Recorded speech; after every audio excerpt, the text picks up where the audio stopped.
Welcome back, Mosh Pit Podcast. We're here with December Pilot in Lodi at Idle Beer Works. And how you guys feeling today? Good. We are feeling great. Let me take that from. We're doing good, man. We're having a good time. You feeling good? I'm feeling good, yeah.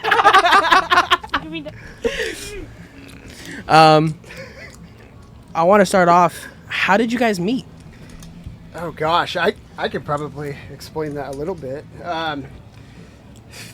Jesus, no idea when and what time I met Spencer, but it's been like probably 9 years that I've known Spencer. You've known about me for about 9 years. So what kind of ended up happening was we all kind of knew each other. Like me and Nate knew each other through some mutual friends, just kind of in the Lodi music scene. There were some like bands that had formed in our area for a really long time, like Common Crooks, who eventually before they were like In Oceans. And one of our really good buddies, Stephen Parrish, was kind of like the guy that kind of brought Nate and I together and was like, yo, these guys are musicians. Yo, you guys just want to like jam together? And me and Nate kind of got together, started just practicing a bit, but then after a little bit we were like, dude, we need another member. I have the origin story that you actually might not know. Crap. So Lodi, I was a diva. Lodi Street Fair, like 2015 or something, or no, it was like 2018 or 19. I was at Lodi Street Fair, and then Alejo is a music teacher at Salem Music Academy here in Lodi. And he was performing at the street fair, promoting Salem Music Academy. And I heard him playing. I couldn't talk to him because he was playing live. So I actually got your number from your coworker. Did you really? Yeah, there was a girl there, which sounds like God has scored that number. That's so funny. Then I think I texted you, or was it your Instagram? Instagram. Yeah, so I followed you on Instagram. Invited you to my Halloween party, which you didn't want to go to. Then I asked you without sight unseen, just based off that performance, to start a band with me. And you said you don't do bands and you only work solo because of drama. And then we didn't talk for 2 years. And then I think I just hit you up again and was like, hey, or how did that happen then? I don't remember. So what happened was, I remember, the street fair happened. Yeah, I got the first And part. I remember I was playing old, Brand New and Bright Eyes and stuff like that. That with backing tracks. Nobody, no, that wasn't with backing tracks that day. That was acoustic. But I do remember seeing this guy, the only dude, just standing there watching me from across the street. You know what I mean? And I was like, oh snap! I was like, somebody's paying attention. You know what I mean? And then you hit me up, and I was like, at the time I was a solo artist, and I just never did bands because I just never played well with others, you know what I mean? I just didn't get along with. I got along with people, but when it came to the creative side of things, I knew what I wanted. Autonomy. I knew what I wanted, and I knew what I didn't want. You know what I mean? And a lot of times I'd get a lot of what I didn't want, and I'd be like, "Can we change that?" And be like, "Nah," and I'd be like, "All right, I'm out." But then Nate hit me up, and I was like, I don't do the bands. And then one day he posted on the one of the music communities on Facebook who plays pop punk guitar in the 209 area. And I was like, well, I do. You know what I mean? And then he sent me some videos and I heard what he had put together and I was like, dude, okay. I'll play for this band for sure. And I was going to be the bass player. Yeah, so he was going to be the bass player. Yeah, that's what's And then I was going to be the guitar player. We tried it and I sucked. And things just happen. Yeah. I mean, there we go. There's a story. That's basically it. And I mean, shit's happened ever since then. We've moved around. And ever since then, I mean, we've been a band for about a year and a half now. We should mention we did the Unholy Trinity of rock, which was 2 guitars and no bass and a drummer. That was bad. Yeah. We tried octave pedals on one of the guitars. It just sounded thin. So it'd sound like a bass, and it did not work right. So that was weird. What is a dream venue and artist to perform with of you guys? You guys, Leo, want to Oh, go dude, first? me? That's I'll tell you right now. So dream venue, I don't know about that one, but dream band like to open for sure. Alkaline Trio or MXPX. You know. Ah. I feel stupid saying this because it's no longer available, but What? I wish the Warped Tour was still a thing. I still have a I'd love to play dream Warped Tour. of playing Warped Tour. I feel that like Kevin just needs to bring it back, bro. The consistency I get. So, you guys know that our consistent watchers. This is what I get this a lot With from a Warped Tour? lot like bands that really want Warped Tour back. I hope my podcast inspires somebody to just be like, "We're bringing it the fuck back." Whoa. Yeah. I mean, if Jason They Kelsey, just called it something different. Yeah. Franz might be bringing it back from Attila. There's rumors circling about that. I heard in like 2016 or something. Or no, when did it end? 2018? no, or bro, what was that the last one? That was like 2020. Okay. 2020. No, that's COVID. It was right It was before. 2019. That's right, before 2019. COVID. Yeah. But anyways, he said that there was like a 4-year clause where it can't come back, and then he's like on Instagram saying that he was gonna buy it from Kevin Lyman and redo it and all that shit. But to go to the original question, for sake of the question, I want to play Gilman Street, and that's not unattainable. We just haven't really figured that out yet. But Gilman Street in the Bay, that's like where Green Day came up and a bunch of other punk bands. I know exactly what you're talking about. So I'd love to play that, and then bands, I would love to play with like Good Charlotte. Good Charlotte. It's like kind of random, but it'd be cool. I think the dream is Madison Square Garden, obviously. Yeah. Like from a large perspective, but like, Blink did it. oh man, from a punk scene, man, I want to see the grungiest fucking bar in London and see what we can do there. Well, we played the grungiest one in Santa Cruz. I'll tell you that. Yeah, that's true. That was dope though. I love that show. I've heard a lot of like Madison Square Garden or like Red Rocks. Ooh. Red Rocks is Red Rocks actually has always been a kind of a dream venue for me. You know, it's a dope selling ass spot. Not only like performing, but like selling out Red Rocks. Right. Like looking off and just seeing the Yeah. whole sea of Yeah. people. You're just like, and the lighting there is insane Yes, too. that's the thing. That'd be And then cool. like, so just more of a realistic dream venue. I'd say like the Fillmore would be cool. You know, in San Francisco, yeah. the Masonic Warfield. would be cool. What I think that's what I meant. Golden One Arena would be sick too. Golden One? That'd be a good one. That's Let's just a start thing. at Stockton Arena. Yeah, why not? Bob Hope. I never really got into arenas. I just feel like prices, but also it's just like I like intimate. I like little venue, like being up there, being involved. I hate going to seated arenas where you're just sitting there and you're like in your own little cube. You can stand up, but you're like, Dude, I agree. Like, I went to Blink in Golden One, and it felt like I wanted to be down in the fucking pit. I wanted to, as an audience member, I wanted to be in there throwing elbows, like just moshing with folks and singing the lyrics. And I don't know, I feel like it's less personal when you have like the triple story thing. It's just, oh cool, I'm listening to someone play music, not being a part of the experience. That's just for me. But being like part of like being at like shows and memories like that. What is your favorite show memory?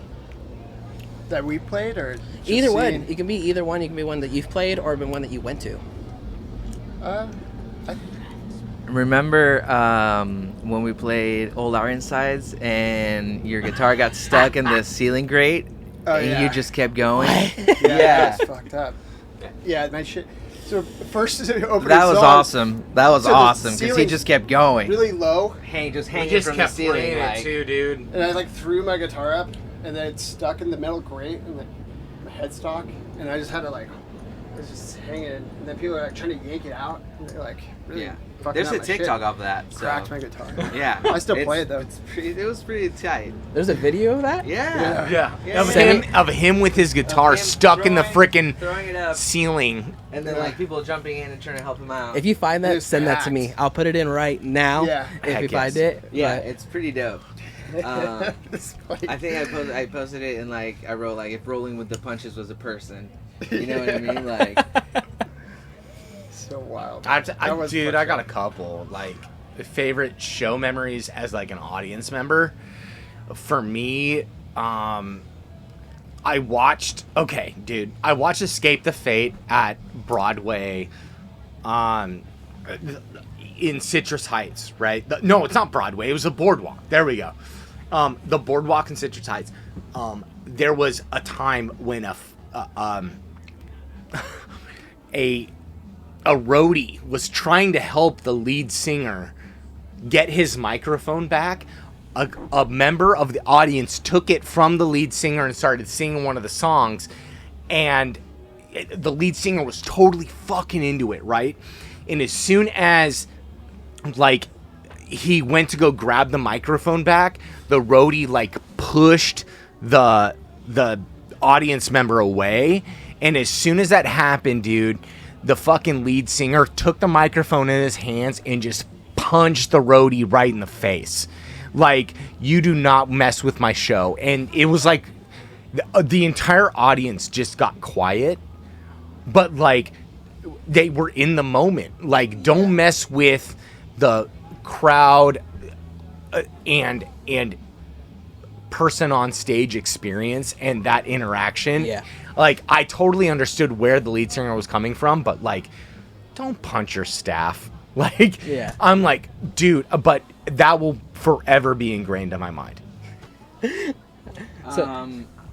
I got to see a bunch of bands in Argentina. That was pretty cool. Like, I saw, Ozzy in like a big ass stadium. You know, it was like Ozzy, Korn, Motorcycle Rebel Society or something. Black Label Society? Yeah, maybe.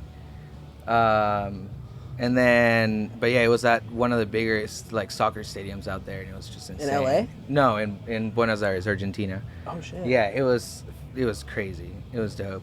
I got to heckle Conor Oberst one time down there, you know, because he was playing in like a smaller venue. But I wasn't trying to. He was just like, don't talk to me, I'm playing. And then, I don't know, Under Oath. I got to see Under Oath over there in like a tiny, dingy club. You know what I mean? In like 2009. So that was pretty dope because they were like popping. Yeah. And they were on tour. So that was really sick. In 2009, I actually... yeah, so in 2009, I actually had an experience where I was doing photography for like a little company that was doing like live concerts, and we got Warped Tour 2009. Yeah. And so we got this press pass for the pit. I have some sick photos of Pierce the Veil, but then after that came Bring Me the Horizon, and I'm literally center stage, and I'm looking up at Ollie Sykes, and I'm like, holy shit, this is so cool. I take a few photos, and apparently I'm in his way, and he literally punches me in the stomach, get out of my way, and he starts the first song with the microphone out in the crowd, and I'm like, I understand, but why'd you have to fucking punch me in the chest, dude? You could have just told me to get out of your way. But, anyway. Just got really aggressive. But Sorry, some dude out there is with the Dallas Cowboys hat, and I'm not happy about it. And he's like, he knows I'm a huge Niner fan, dude. And he's like, check this out. Oh my god. Sorry, go on. I don't know. I broke my back at a Boom Boom Kids show in Gilman, and I never knew. You know, like I found out later. They're like, "When did you break your back?" And I was like, and that's just the only thing that I can think of, because like he has this I guess gimmick that he does where it's like he takes a surfboard onto the crowd and surfs the crowd, you know. And at Gilman, you know, it was like a smaller board, and he did that thing where you like walk back on your board, and everybody was holding him at the front, and I was the only one holding him in the back, and then my back just like bent and cracked, right? And like I felt cold shooting out my spine, and I just remember pushing off and being like, I'm good. I'm gonna stand out for a minute. But that was dope. Boom Boom Kid is actually a really, really good show. I want to get into your more musical aspect, but what was the creation behind the name December Pilot? Ha! You have to ask Nate. This is a question for Nate, but like, hold on. Sorry. This is our roadie, by the way, Logan. Yeah, he performed very well at our last show. Yeah. He jumped up on stage. But I wasn't the roadie that got punched in the face. This is true. He was not the roadie that was punched in the face in the earlier story. What was the question again? I got distracted by this kid. Hashtag ADHD. What's the creation behind the name December Pilot? Dude, Nate actually just kind of came up with that out of nowhere. I'm not gonna lie. I think it's kind of from the Post Malone story of you just put your thing in a name generator. We have a question especially hey, bro, for you. How did we come up with the name December Pilot? Yeah. Because I feel like you just kind of took it and went with it because you're like, hey, we got 5,000 followers on Instagram already. Let's just go with this. No. So I had that name as a kind of like you, Brightside. Yeah. So I had that name as a solo person, artist, or whatever. And I came up with that when I was 13. So, like, a long time ago. Actually, before 21 Pilots was ever a band. I was just going to say, like, way before. Like, yeah. And it was December at the time. And then my uncle just bought a plane. And is that simple? We've actually thought of like putting that plane in the music video and trying to like an old see what we can do with the name December Pilot and 40s like, Warbird, yeah. World War II fighter plane. We're just trying to find a person that can shoot it the way we want it. That'd be cool if you can put like the December Pilot emblem on a plane. Yeah, put it on his plane. That would be super. What do you want to say, Logan? Yeah. I was just a little kid. Like, when that happened. It's so funny. What's the story behind your song Bad Dreams? And tell me about the making of the music video, like flashbacks and stuff like that. Dude, so Bad Dreams. You had some nightmares. No. I have chronic nightmares, like pretty often, where I wake up at like 3 a.m. with like anxiety attacks and can't go back to sleep. Like it happened this morning. I've been up since 3, and they're usually like about loved ones like dying around me, and like demons and weird shit. And I wrote that the same time my grandpa was dying. So like without getting like super deep into it, the ending is about my grandpa dying. The beginning is about just the word bad dreams, I guess, is like, because I have bad dreams. There's more to it, but I just don't want to talk about it yet, right now. It's all good. It's all good. Yeah, I think I've talked to you guys about it. Sure, but I'm not gonna say anything. Yeah, I just can't do it right now. I'm not like I should. This is the time you should do it. taking the baton, like. But it's like, this is weird. Is that why, like, in the music video, you like put like just like a bunch of videos of like old shows of like just memories and stuff like that? Somewhat. That's actually kind of out of lack of like time and funds to record a really good one. So, let's be honest. Like, I mean, it takes what, $5,000 for you to come out with like a decent music video. Yeah. And so I mean, we do that a lot. We're doing a lot of just all of this on our own. It's all I think DIY. We're essentially indie artists. A lot of money. So. Yeah, not necessarily, but now that you said that, like, I'll probably watch it back and then think that. Yeah. So, if that makes sense, you know. Getting back to personal, what is your guys' hobbies other than music? You gonna start? Or I start? Yeah, for me, dude, it's all about, dude, I'm such a huge Pokemon nerd, and I hate to say that, but it's a part of me since, like, literally 1998. I have literally every Pokemon game they ever made in my basement. I can't count how many shiny Pokemon I have. That's my hobby. Like, if you want to talk about, it's all about Pokemon for me and NFL, and I'm a huge Niners fan. Have been since 1995 when the Niners won the Super Bowl with Steve Young. I have been a diehard NFL fan. I got a huge family out in the Midwest who love the Raiders. I'm sorry. And now they're starting to get a little more into the Minnesota Vikings. But, dude, that's just me. But go on for you, Elena. I was going to say, I'm going to put a little picture right here from Lodi Halloween Fest of you guys dressed up as all the Pokemon. Dude. Oh, yeah. And I actually have a tattoo of a Gyarados on my freaking leg. Oh, hell yeah. Yeah. So if you want to, I don't know. I have to. Is this no? This is the wrong leg. I've had a few. I'm gonna have to go out in a minute, but you cut me back in tonight. That's supposed to be a Splice it. realistic Gyarados, but Oh, it's shit. just they turned it into a dragon, and I was like, that's a dragon. But yeah, I it's know. not Gyarados. It's all good. I mean, I see it. Yeah. Well, I mean, I had an artist that wanted to do. Oh, I want my own individual custom art. Whoa. I was like, dude, I wanted a Gyarados. Yeah. That's. And he's like, oh, I'm going to freehand this. And I'm like, okay. As long as it looks like Gyarados. It did not look like Gyarados. So, whatever. Anyway. I have to cut out for a little bit. That's all good. I gotta get them sound trips.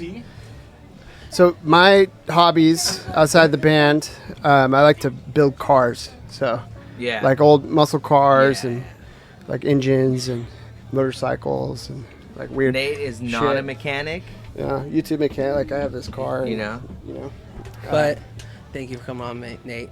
And, Hey, dude. Thank you guys. And, but check out Mason Ray Presents as well, all by Nate. And, And I we'll talk about Halloween Fest sometime Yep. and kind of what Mason Ray does in the future. Yep. But you still interview these guys. Got you. It'd be good. I'm also helping the sound guys here, so I got to meet with them. So, It's all good. I get it. It's all good. So, cool. Well, that goes right into my hobbies. I like to do, I like to be the sound guy. Like that's what it's one of the like later passions I found. Like I got a little mixer one day and I was like, oh, I figured it out, and then somebody needed a sound guy one day and I did it, and then we needed our own sound guy and I was like, doing it, and then I do it for my work too, so I'm always trying to learn more about it. Hell yeah. I guess sound engineering is? Yes. Yes. See. Sound engineer, C. See. I always ask this to every single band. What is the craziest mosh pit you have seen or been in? This is stupid. Like, it wasn't even a big mosh pit. The biggest mosh pit I've ever been in was when a Skylit Drive and Dance Gavin Dance showed up to Empire Theater in Stockton, and that was kind of a homegrown show. It was just a bunch of like local fans loving on the local artists, and I actually lost my belt. Like, someone stole my belt. And it, like, they ripped it off of me as I was, like, getting into it. And it's funny because my little brother was there, too, and all of his little friends. And I was maybe 18, they were 16. But it was just a bunch of teenagers just having a bunch of fucking fun. And for me, like, that's huge. Like, these kids, man, after COVID and all that, we need to give these kids these experiences of, like, getting out there and, like, interacting with other people. Even if it's, like, pushing and shoving, it's got to be an environment where, like, they can push and shove, get out their aggression, and just have a good ass time, And for me, that was memorable. Another one I got is I watched Goldfinger at the final Warped Tour in Mountain View, and at the very end, like, during the whole set, like, you had lead singer of Goldfinger, John Feldman, screaming out like, "Hey, our drummer, we call him One Nut Nate, One Nut Nick," or something like that. And I started a chant at the very end of the set where I'm like, "One Nut Nick, One Nut Nick," and pretty soon the entire crowd started chanting too. Like, that for me is pretty cool. Hell yeah. Yeah. Biggest mosh pit. Probably. Again, in Buenos Aires, Argentina, it was a band called Massacre, and they're like an old school skate punk. Like they're like the skate punk band out there, you know what I mean? From like their late '80s and early '90s, but they're still like, super active. Like they're growing. Like their sound is crazy. But anyway, there's a couple of their old like classics, right? That just like get people crazy fired up, right? So they were playing at this one place called Luna Park, and it's like it's an old school like boxing stadium, but they have shows there, right? And it was Obras. It's a different stadium called Obras, and like that's a big like milestone for a band to be able to play that thing, that venue. And I remember there was like, because I was in the balconies and like you could just see like the whole sea of people just opens up, you know what I mean, and it just starts fucking spinning, and then there's just people in there fucking fighting and shit, like, and then there's people jumping off the balconies and shit, like, and it was just insane just to be able to see it from the top, you know what I mean. That was crazy. Dude, that reminds me, this band called Gallows from the UK, Frank Carter, before he formed Frank Carter and the Rattlesnakes, they brought their drum set from the frickin' stage. I think this was 2009. They brought their drum set from the stage down into a circle pit, and they had a circle pit going around the band as they were playing. That was the sickest shit I've ever been in.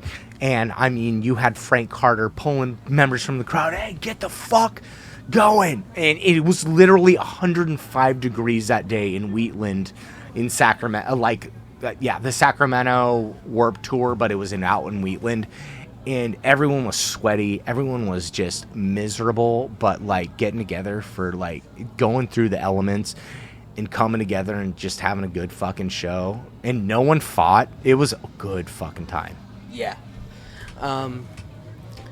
After all that, I would like you guys to promote any upcoming shows, any upcoming music that you guys may be coming out with. All right. Me and Nate were just talking about it today.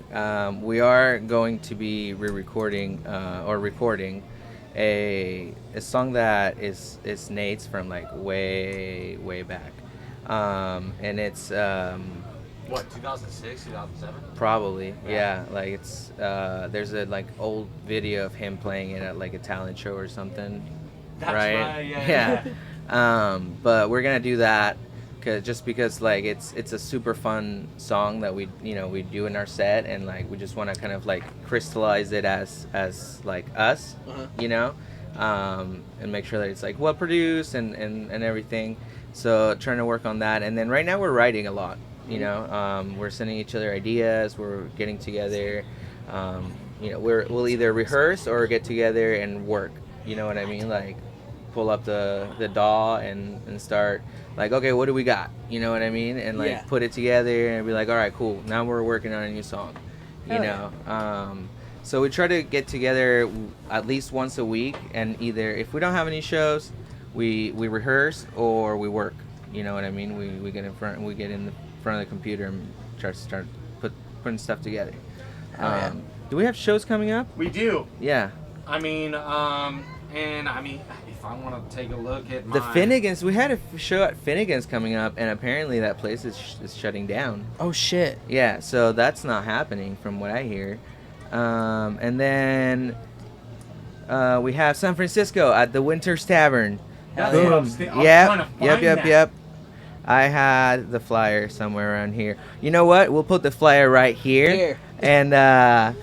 And you guys can come on out. So that's gonna be dope. Go to the show. Go to the fucking show. It's like the Louis. Oh, right here. Get the hell in that It's the show. Louis on tour. So that's gonna be the Louis on tour. Tour. I'm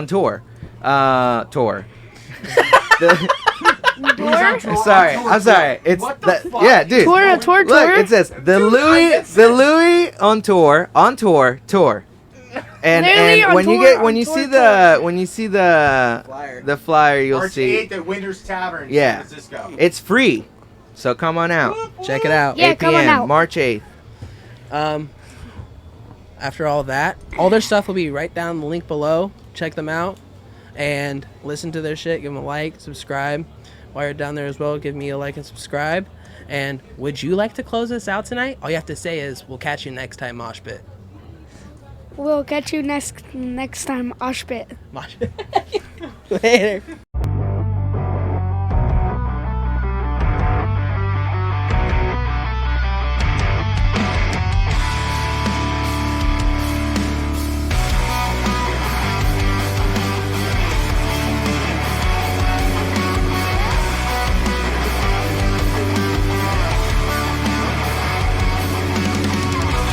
Walk outside the other day, 'cause every day still feel the same. Am I losing my mind? Every thought that comes to me makes me feel like I can't breathe. Am I running out of time? Falling faster. Reward me, consume me, protect me from this doubt. I need your rules, I need your face, I need what's lost, just be found. I'm in trouble and need grace. I want the service to